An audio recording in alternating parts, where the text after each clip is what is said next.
Good morning. Surprising as it may seem, we are having difficulty getting past a certain hump. We have the words. We can recite them. We can embroider them on samplers and put them on the wall. The kingdom of God is within you. And then, before the ink is dry, we start to live as if the kingdom were somewhere else. A destination, a merit badge, a future state to be reached when we are better, holier, wiser, or, when life settles down. Do you see that? We speak a within and behave an elsewhere. We praise a present and worship a future. That is the hump. Now the issue here is not that we lack scripture. We lack consent. Not that we have not heard the verse, but that we have not allowed it to function as government where we are. For if the kingdom is within, you do not reach it, you consent to it. And consent is not poetry. Consent is an act of consciousness, a turning, a yes that yields the reins. It is an interior acknowledgement. Here, where I am, the reign of God is the fact. Here, where I seem to be, the government is already established. Do you follow that? As long as you are trying to reach, you are testifying to absence. As long as you are striving, you are making a report against the revelation. Seeking keeps the kingdom in the future tense. I am not here to give you new information. Frankly, I can't do it for you, nor can the writings or the recordings do it for you. Words, even holy words, as long as they remain in a book, aren't of any more value or power except as literature. Reading them is preparatory. Admiring them is devotional. But the kingdom functions only when the truth becomes your consciousness. When, within yourself, you stop treating the verse as a banner and admit it as a government. Then you will find that it operates. God is individual being. God is your being. God is my being. The place whereon you stand is holy ground, not by virtue of a shrine or a schedule, but because the within is the throne. And so this morning I stand with you, not as a dispenser, not as a mediator, but as a reminder. I am a willing instrument pointing you to the within. This is not duality, not turning to a far-off God, and not denying your present circumstance. This is merely a human form of turning within to that which is already the life of you. Let us be honest. The dissatisfaction, the restlessness, the endless reading, and still the gnawing sense of not yet. That is the testimony of non-consent. Let us cross that threshold, not by effort, not by more sayings, but by that quiet inner yes that stops the reaching and admits the reign. If the kingdom is within, then here and now is holy. Do you see that? Now we begin. Now let us be very clear on what we mean by kingdom. Because if we leave it in poetry, we will go right back to seeking. The kingdom is not a place. It is not a church, a denomination, a movement, a system. It is not a moral scorecard that changes color when you behave and darkens when you fail. It is not a social program that rearranges outer furniture and calls it righteousness. The kingdom is government, the reign, the rule, the law of spirit, functioning as your very consciousness. Do you see that? Government, not geography. Operation, not ornament. When the Master says, "The kingdom of God is within you," he is not offering a pretty phrase for inspirational calendars. He is giving a location and therefore a method. Within. If it is within, you will not find it by reaching out to a distant God, nor by pleading with some external benevolence to come down and fix your affairs. No, it cannot be added to you. It can only be recognized. It is already installed at the center, and the center is not an organ in the body and not a spot in the head. The center is consciousness, your very being. God is individual being. God is your being. God is my being. Then where would the government of God be except where God is? And where is God if God is your being? Do you see that? Now this is not duality. This is not you over here and God over there, with you trying to bridge a distance by prayer, by fasting, by shouting loud enough to be heard. This is merely a human way of describing the turning within to that which already is the life of you. I and the Father are one is not a sentimental figure of speech. It is the fact behind this government. The throne of that government is not in Jerusalem and not in Rome, not in a place at all. The place whereon thou standest is holy ground, because the within is the throne. And so, when I say kingdom, I am saying the immediate presence of law, one law, moving, governing, maintaining, harmonizing, from the center out. Not laws of matter, not laws of food or climate, not laws of medical belief or religious taboo, but the law of spirit that is the nature of your being. As long as we imagine it is outside, we give testimony against it. As long as we stretch our hands to the circumference, we miss the center. But the moment, even now, you quietly acknowledge within yourself, here where I am, God is the government. Something shifts. You have not made it true. You have recognized what is true. Do not then look to a holy day or a holy person to bring this about. Frankly, I can't do it for you, nor can any book, nor can a building. The government of God does not arrive by delivery. It is disclosed by recognition. It is lived by consent. Not straining, not performing, but inwardly yielding the reins to what already reigns. And if you ask, how will I know? You will know in the same way you know light when it shines. You do not create it. You stop covering the window. Do you follow that? The kingdom is the light already at the center. Open the shutter of attention, turn within, and let governance be the fact where you are. Now here is the hump that, surprising as it may seem, we have not quite crossed.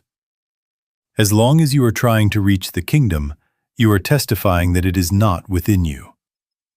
The very movement of reaching, of stretching out, of pushing prayer ahead like a broom trying to sweep God into the room, is a declaration of absence.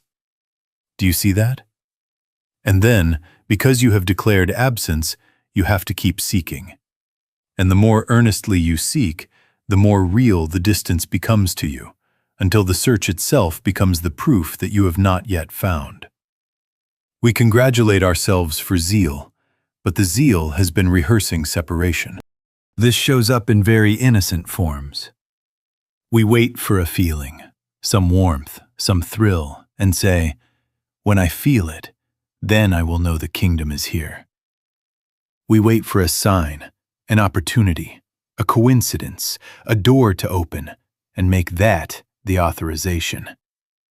We wait for better circumstances, when the pressure lets up, when the body is improved, when the bank account is friendlier, when the house is quiet. We wait for holiness. After I clean up this habit, after I finish this course, after I learn this technique properly. And we wait.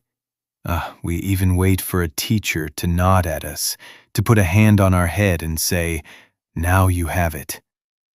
Every one of these is an elsewhere habit, postponement disguised as devotion. Do you follow that? Now the paradox, and this is the point at which many stumble, is that we try to use spiritual practice to get to God, while God is already the ground of our being. Practice is not travel. Practice is the surrender of the belief in distance. Reading, meditating, sitting quietly are not ships carrying you across a sea to a deity on another shore. No, they are the laying down of oars, the ceasing of splash and strain, the quiet acknowledgement. The shore is the very water. The center is already here. This is not duality. This is not a human self climbing a ladder to a divine self.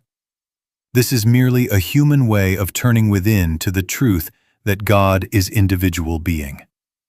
God is your being. God is my being. Therefore, the government of God is established where you are, or it is not God. Do you see that? What then is the event? A conscious transition takes place in you. It is not fireworks. It is not even necessarily a feeling. It is the shift from striving to consenting. Inside you say, without performance, without bargaining, here where I am, the reign of God is the fact. I stop reaching. I consent to be governed. And at that instant, sometimes gently, sometimes dramatically, order announces itself. Not because you pulled it down, but because you dropped the premise that it was away. Let us guard here against another trap. Consent is not passivity, not self-indulgence, not a religious excuse for laziness. Consent is the relinquishment of the personal mind's claim to govern, so that divine government may be felt as order, direction, rhythm. You will still act, but you will not agitate. You will still decide, but you will not decide alone. Movement will arise as inner poise, as right timing, as restraint when restraint is order, and impetus when impetus is order. The doing is no longer the frightened doer. The doing is the kingdom expressing. And so, if you find yourself still reaching, stop and notice what testimony you are giving. Then quietly give a new testimony. Turn within and acknowledge what already is. One breath of consent carries you more truly than years of restless search. Right here, without waiting for a sign, without waiting for permission, the government is present. Do you see that? Now we are almost over the hump. Now, having come this far, let us nail down this one foundation, without which nothing else will stand. As long as truth remains in a book, or on your tongue, or even in your pleasant memory after a fine meeting, it is literature. Beautiful, perhaps inspiring, but not governing your life. Do you see that? Literature can cheer you, it can point, it can awaken longing, yes. But government is another matter. Government means operation, law functioning, order appearing where you are. And that does not come out of print or from my words. Frankly, I can't do it for you, nor can the writings or the recordings do it for you. Reading is preparatory. Admiring is devotional. But until the word becomes your state of consciousness, it has no power except as poetry. What is this embodiment we speak of? It is not agreeing intellectually. It is not saying yes in a meeting and then saying but when the bill arrives. Embodying means that under pressure, under money pressure, under health pressure, under relationship pressure, under decision pressure, your default awareness is, the kingdom is within. God is individual being. God is my being. Therefore, the government of God is present here. Not as a sentence you paste on the circumstance, not as a talisman you wave, but as the atmosphere you actually live out of. When the doctor's report is placed in your hand, what moves first? Panic and a call to the nearest human system, or the inner turning to the center with, I can of mine own self do nothing. Father, thou doest the works. When an unexpected expense confronts you, do you begin to calculate and scheme, Or does there arise, without effort, the remembrance that supply is the activity of the Christ realized, and you become still? Do you follow that? Embodiment shows itself in what you are when pressed. Please let us not be in the metaphysical platitude cliché business. God is my supply on your lips while your heart runs to the bank book to see if God is there is not realization. I am healed as a slogan muttered against fear is not realization. Love solves everything spoken while you manipulate a brother or a sister is not realization. Realization is that quiet inner knowing in which the scene may or may not change in that instant, but you are no longer a victim of the scene because government has been recognized at the center. The place whereon you stand becomes holy ground, not by incantation, but because the within has been permitted to reign. How will you recognize that it is embodied? You will find that you do not need to explain it to yourself or to anyone. There is a stillness, and in that stillness, flow starts. Ideas, timing, restraint, release. And you know without consulting the clock or the crowd. The words that once were statements become a life. I can in my own self do nothing, ceases to be humility performance and becomes safety. Thy grace is sufficient is no longer a lyric. It is activity. And again, this is not duality, not pleading with a deity beyond the sky. This is merely a human form of turning within to the fact that the Father is your very being. Not looking for dollars out there, recognizing that the law of fulfillment rises from within and appears as what you need, when it is needed, and in the right manner. Now, yes, you will hear me say this again and again. I had a letter today complaining that there is so much repetition. I cannot help that. Consciousness is built as a habit, and habit is built by returning, not once, not twice, but until the inner pivot from reaching to consenting is so natural you do not know you are doing it. Each time you turn, you are cutting a groove. Each time you consent, authority is yielded to the center. The infinite way is not a message. It is an experience. And so, since the kingdom is within and not elsewhere, we must have a way, a simple, concrete, repeatable way to turn within, to let the verse cease being literature and begin being life. We will take that up, quietly, and practice it, until you no longer quote truth at conditions, but watch truth govern them from the center where you are. Do you see that? Now then, how do we do this? Not as theory, but as a present act. You first of all must consciously realize, declare within yourself, yes, God is individual being. God is your being. God is my being. And then, very simply, very quietly, not with strain, not with performance, you let the inner word be spoken. Father, thou art my being. The kingdom is within. I consent to thy government here. Do you see that? That is not begging. That is not persuading God to come down out of a reluctant heaven. That is not affirming something to make it true. That is you changing where you stand, from the circumference of problem managing to the center, where presence is acknowledged as already governing. The moment you stand there, the place whereon you stand is holy ground, not because the carpet changed, but because government has been recognized. Now, consent is not effort. Willpower tries to manage conditions. It says, I will think stronger thoughts. I will push harder. I will fix this.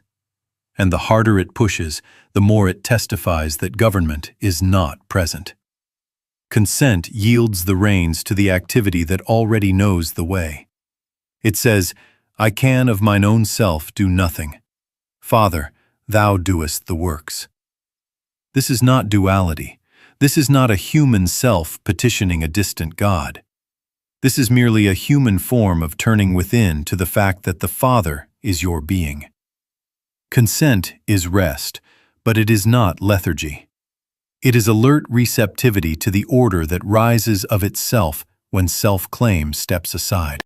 You will ask, how shall I know when I have consented and not merely repeated the words? Here is a simple check. When fear rises, or hurry, or argument in the head, stop and ask, who is governing me right now? Personal mind or the kingdom within? If it is personal mind, you will feel the contraction, the compulsion to engineer. If it is the kingdom, there will be a softening, even in the midst of unchanged appearances, a pause, a sense of room, an ability to wait a moment without panic. In that pause, renew the declaration, Father, thou art my being. The kingdom is within. I consent to thy government here. Not to change God, but to re-stand where God is already the fact. Do you follow that? And please, do not turn consent into another achievement to pride in. You do not accumulate merit by saying it more beautifully. The efficacy is not in the sentence. The efficacy is in the yielding. A child's whisper will do when the heart has surrendered the reins. The activity that follows, ideas, restraint, release, will be Grace's, not yours. Your part is to keep the channel clean of self-assertion. Now, there is a temptation that often comes immediately after consent. The eyes start roaming for proof. Has anything happened yet? Is the pain gone?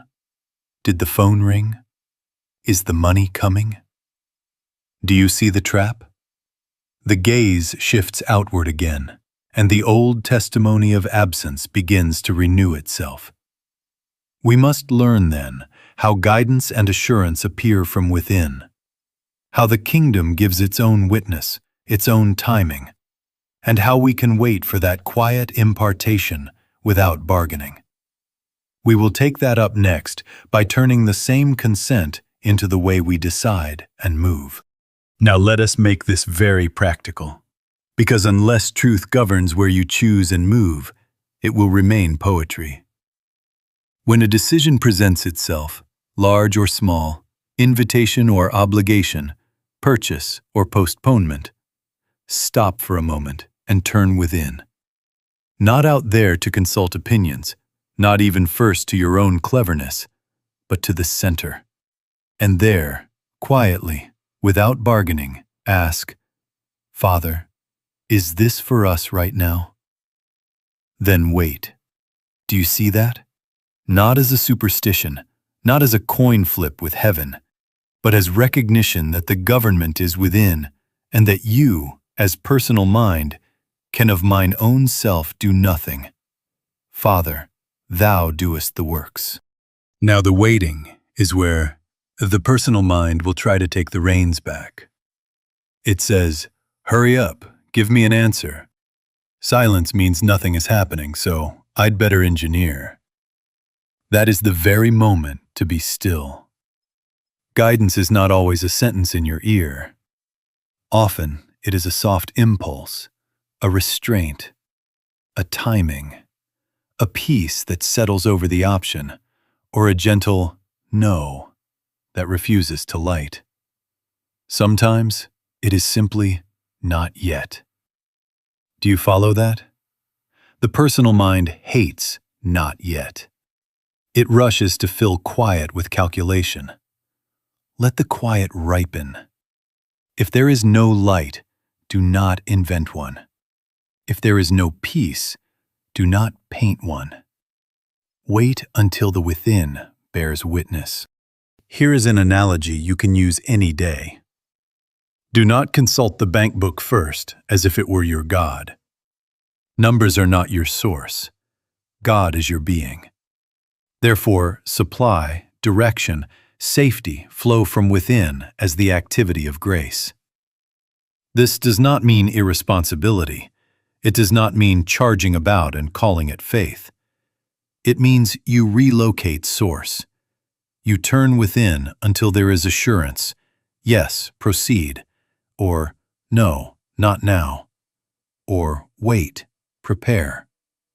And then you let the outer action conform to the inner government. You may still look at the figures, you may still ask advice, but not as gods, only as instruments once the center has spoken.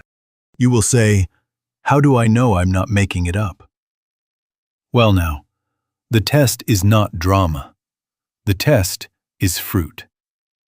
Does the guidance, when you follow it, bring peace without personal strain? Does it maintain integrity? No corners cut, no one manipulated, no aftertaste. Does it feel right, in the way truth feels right, even when it asks for patience? If what you call guidance requires you to bully, to hurry, to explain yourself loudly to drown out your own doubt, you have personal mind at the wheel. But when the kingdom governs, there is a rightness, a quiet, of course. And even if the outer steps look small or slow, the atmosphere is free. Practice this with little things. Father, is this call for us now? Then wait. Is this purchase ours? Then wait. Do I send this letter today? Then wait. You will discover that your life acquires a rhythm, a grace momentum that saves you from much detour. And then, when the bigger questions arise, when the body shouts, when the world throws its headlines at you, this same turning within will be your refuge and your law. For the sharpest test of the kingdom within is not whether you can choose a calendar appointment. It is whether, when appearances scream, you refuse to be drafted into battle with them and remain under inner government. We will take that up next. Do you see that? And now we come to the point where the world tries to conscript you. Pain in the body, a demand in the mail, a quarrel on the phone, headlines that shout. The temptation is to run out there and fix, to take a sword to shadows. But the kingdom is not established by fighting conditions. It is established by meeting the appearance where government already is, within. Do you see that? We are not battling matter, people, or events. We are meeting a belief, a claim, a suggestion, an appearance. And there is only one place where a belief can be met: in consciousness. Here is the simplest illustration I know. Suppose someone thrusts a paper under your nose and announces with conviction, 2 times 2 is 5. Now, what do you do? Do you attack the person? Do you break the pencil? Do you argue with the paper? No. Quietly, without heat, you turn to the principle and rest in the fact. 2 times 2 is 4. You do not need a dramatic display. The light of what is dissolves the false claim as nothing more than a misstatement. Where did you meet it? Not in the paper, not in the person, within your own awareness of the principle. Do you follow that? Fear, lack, disease, conflict. Each arrives as a persuasion that there is a power, a cause, a law apart from God functioning on the scene. The mistake is to fight that out there, which makes it real to you and grants it jurisdiction. The work is within, at the center where government is. You turn, very quietly, and you acknowledge, God is individual being. God is my being. Therefore, there is one law here, one presence here, one life here. This is not denial of human experience. It is refusal to give human report ultimate authority over the government of God within. You may still take a human step, consult, treat, pay, apologize. Yes, but not as gods, only as instruments once the center has spoken. If you try to fix a sick body, you are in competition with medicine. If you try to fix a bank account, you are in competition with finance. If you try to fix a person, you are in competition with psychology. The moment you enter competition, you have accepted another law. Step back. Where are you going to meet the suggestion except in you? A belief, a claim, an appearance. Meet it as you would 2 times 2 is 5. Father, thou art my being. The kingdom is within. There is no law here but thine, no power here but thine. And then be still. Not to chant it into being, but to let what is already being announce itself. Notice the fruit of this stance. The atmosphere shifts first. Panic loosens. The compulsion to argue fades. In that quiet, adjustments begin to appear. Sometimes as immediate peace in the body, sometimes as right timing or a new view, sometimes as a softened heart on both sides of a quarrel. But, and let this prepare us for where we must go next, it is not your mental force that accomplishes it. I can, of mine own self, do nothing. The dissolving of the 2 times 2 equals 5 claims of fear and lack does not come from your understanding. It comes as grace, as the activity of the Christ through your yielded consciousness. Our part is non-competition and consent. The works are the Father's. Do you see that? Now we are ready to let grace be the sufficiency. Grace now must be understood not as a sentiment, but as activity. The activity of the Christ functioning when personal selfhood is still. Frankly, I can't do it for you, nor can the writings or the recordings do it for you. And just as frankly, you cannot do it for yourself by piling up correct statements. I can of mine own self do nothing. Father, thou doest the works. Do you see that? This is not theology. This is the mechanism of spiritual effectiveness. The very moment you cease trying to be the cause and consent to be the instrument, the government you have recognized at the center begins to function as law, as order, as sufficiency. There are times, and if you have not yet met them, you will, when the greatest achievements, the deepest healings, the clearest guidance have come when there were no thoughts and no words at all. Only stillness. Only the quiet awareness of presence and the willingness to let it be what it is. This is not duality. This is merely a human form of turning within to the fact that God is your being, that the kingdom is within, that the works are the Father's. Words can prepare the heart. Silence lets the activity move. Thought can point. Stillness opens the door. Do you follow that? Let us have, then, a prayer form, not to work magic, not to persuade a far-off deity, but to yield the reins consciously. Father, I can of mine own self do nothing.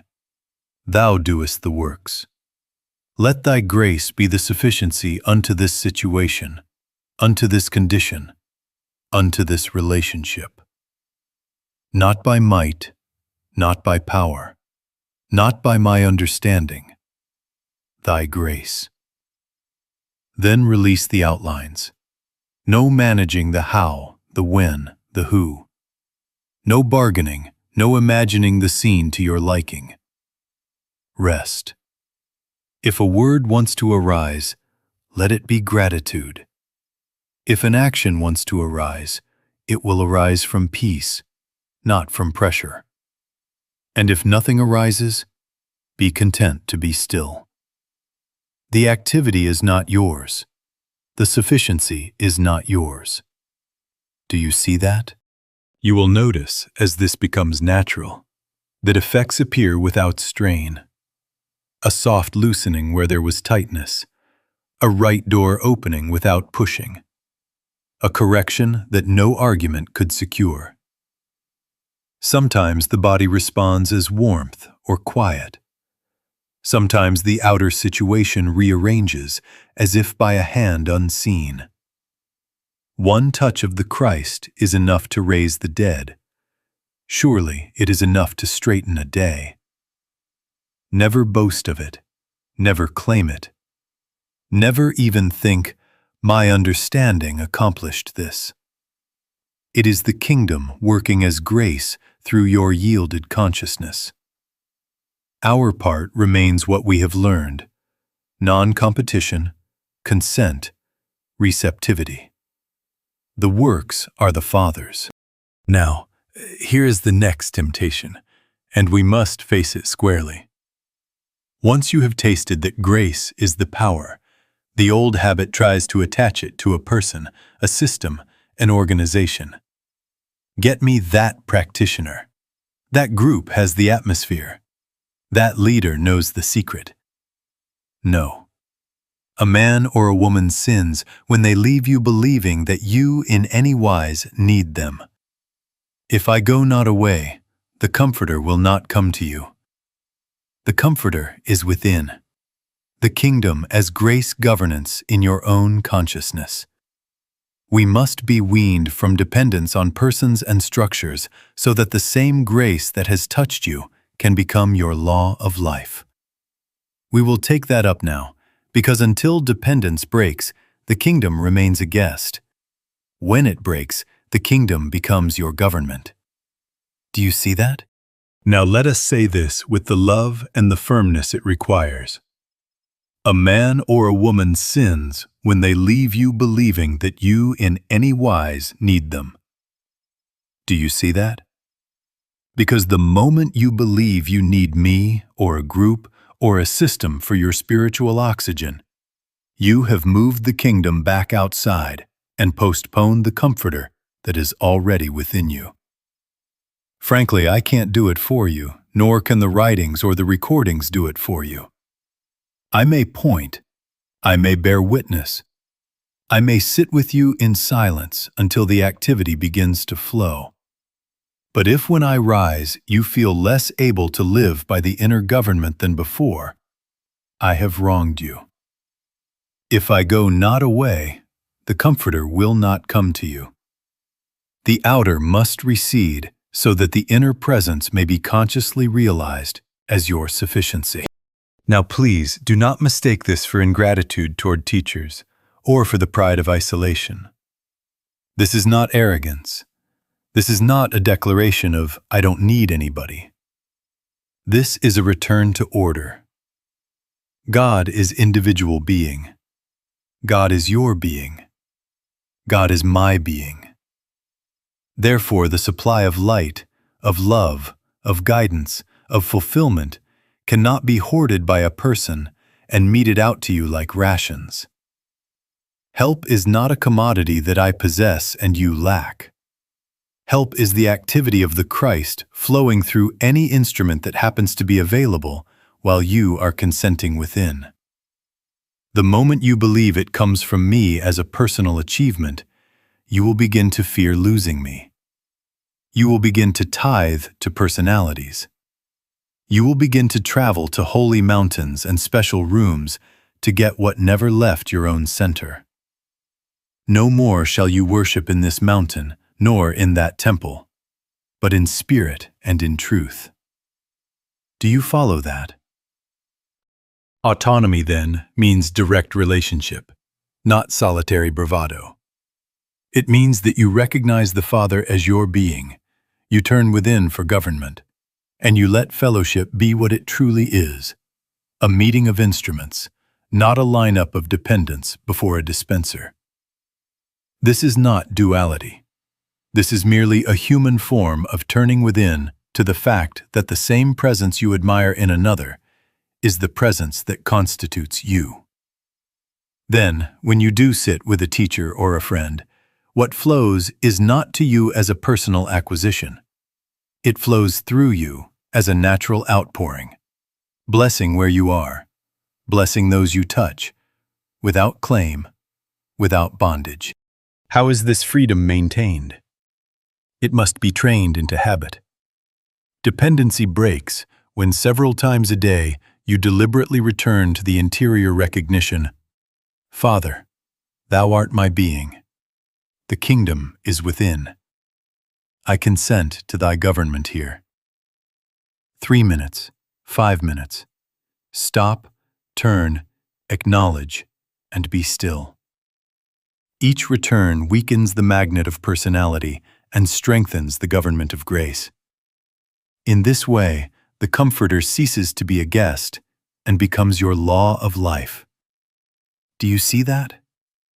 Now we are ready to make those short returns a way of living until the habit of consent becomes the atmosphere of your day. Now let us make it livable. Do not wait for a retreat. Do not wait for a long hour that never arrives. Several times a day, 3 to 4 or 5 minutes, do nothing but turn within and acknowledge the kingdom's presence. Set no grand stage. Right where you are, in the office, in the kitchen, in the car parked safely, in a hallway between appointments. Stop, turn, acknowledge, be still. Do you see that? These micro-intervals are not a lesser practice. They are the very means by which consciousness is trained to live from the center rather than to visit it when pressed. Here is a simple form, and please let it be simple. First, be still. Close the eyes if you can. If you cannot, close the rush in you. Second, declare inwardly, quietly, without performance, Thy kingdom is within me. Father, Thou art my being. I consent to Thy government here. Third, release outlining. No plans, no bargaining, no imagining how grace should appear. Fourth, wait for the quiet assurance, not a sensation you demand, but a settling, a softening, a yes or no that needs no trumpet. Fifth, resume your activity from that place. Take the next honest step that aligns with the peace received. 3 minutes, 4, 5, no more. Then go on. Do you follow that? Why does this work? Because the world's hypnotism is continual. Appearances knock at the door all day, numbers, symptoms, opinions, headlines. And if we do not interrupt them, they harden into fear-driven decisions, and we become their subject. These short returns break the spell before it congeals. You are not waiting for disaster to drive you inward. You are establishing jurisdiction in advance. Each pause says, in effect, government is already at the center. Each consent yields the reins again before panic has a chance to take them. In this manner, the day is saved 20 times before the crisis has a name. Now, watch for the counterfeit. The mind will try to grade the interval. Did I feel anything? Was that deep? Did I do it right? That is the old seeking spirit asking for a medal. Refuse it gently. This is not a search for sensation. This is acknowledgement of fact. The ocean does not become more ocean because you feel a wave. God is individual being whether or not you sense warmth in your hands. Consent does not demand a sign. Consent yields to what already is. If nothing happens, something has happened. You have withheld your consent from hypnosis and returned it to the kingdom. You will find, as this becomes natural, that not only your praying changes, but your identity. Without noticing when, you cease to be the one reaching and become the one through whom government flows. Decisions carry peace. Actions are unhurried and exact. Restraint is as easy as release. I can of mine own self do nothing is no longer a sentence you recite. It is the safety you live in. And from there, the next step is given you. To let this new identity stand in every appearance until you discover that you were never the separate manager at all. You are the instrument of the kingdom. Do you see that? Now let us say plainly what the hump really is. Because until we name it, you will keep circling it like a hill you never climb. The hump is the belief that you are a separate self, an entity with a mind of your own, a will of your own, a life of your own, to be improved, instructed, made spiritual, and then presented to God for approval. Do you see that? That belief generates the entire cycle of seeking, the entire atmosphere of strain, because a self presumed to be apart can only reach outward. It is that presumption that makes the kingdom seem distant. And as long as you stand in that self-idea, you testify against the revelation. You testify, by your very posture, that government is elsewhere. Now install the fact, and let it be said so simply that your heart cannot dodge it. God is individual being. God is your being. God is my being. All that God is, I am by identity. Not as a personal possession, but as provenance. Therefore, my life is not mine to design or defend, to manage or manipulate. My function is consent. My office is instrument. I am a willing instrument. I'm willing to be still and let you be God. Do you see that? This is not duality. This is merely a human form of turning within to the actual. The Father constitutes me, and the kingdom governs at the center. When this settles from words into awareness, there is a felt shift. First, a softening. Arguing quiets. Timelines relax. The inner fist unclenches. Then a peace, uncaused by circumstance, settles of itself. Then the flow begins to pour out, not as fireworks, but as warmth, as release, as a rightness that needs no trumpet. Ideas come when needed. Restraint holds you back when silence is the healing. Courage rises when the step is to be taken. Action appears without strain. Timing arranges itself, and supply shows up as the exact form required. You are no longer trying to squeeze water from stones. You are letting the river run through its own banks. But here is the guardrail we must install, or the old self will steal the crown. This is not personal glory. This is not spiritual achievement to hang as a medal on the chest. I can of mine own self do nothing. Father, thou doest the works. Say it until it is the air you breathe. The presence, the wisdom, the order that now functions is not a bigger you. It is less of you and more of God as your very being. No boasting, no specialness, no secret handshake. Only gratitude, only anonymity, only the quiet joy of watching grace be sufficient. And what does life look like on the other side of the hump? Simpler, cleaner. You find you have fewer battles because you refuse conscription into them. You speak less and mean more. You spend less energy arranging and discover more order appearing. You do not neglect honest steps. You take them exactly when the inner consent gives the yes. You do not become passive, you become precise. Not laws of matter, not laws of money, not laws of psychology lay hold of you as master. The one law of God, realized within, governs as harmony. Do you follow that? Let it reassure you. This becomes so simple that children grasp it.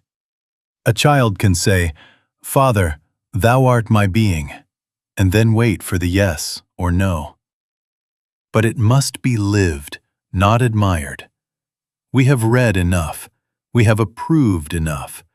Now identity must be worn like breath.